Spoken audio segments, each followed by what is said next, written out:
অবশেষে সকল জল্পনা কল্পনার অবসান ঘটিয়ে আজ মধ্যরাতের পর অথবা আগামীকাল সকালে লন্ডনে নেওয়া হবে বেগম খালেদা জিয়াকে, জানালেন ডাক্তার জাহিদ।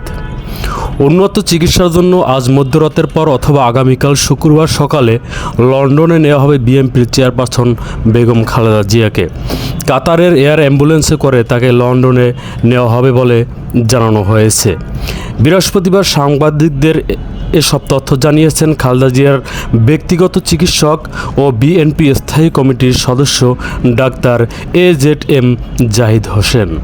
তিনি আরও জানান, গত রাতে খালেদা জিয়ার চিকিৎসায় গঠিত মেডিকেল বোর্ডের সিদ্ধান্ত অনুযায়ী এই সিদ্ধান্ত নেওয়া হয়েছে। লন্ডনে একটি নির্ধারিত হাসপাতালে তার চিকিৎসা হবে বলে জানান মিস্টার হোসেন। খালেদা জিয়ার সঙ্গে দেশ ও দেশের বাইরের বেশ কয়েকজন চিকিৎসক থাকবেন এবং মেডিকেল বোর্ডের পরামর্শের বাইরে কোনো সিদ্ধান্ত নেওয়া হচ্ছে না। দেশের বিশেষজ্ঞদের পাশাপাশি লন্ডন এবং চীনের চিকিৎসকরা খালেদা জিয়ার শারীরিক অবস্থা সম্পর্কে পর্যবেক্ষণ করেছেন বলেন ডাক্তার জাহিদ হোসেন।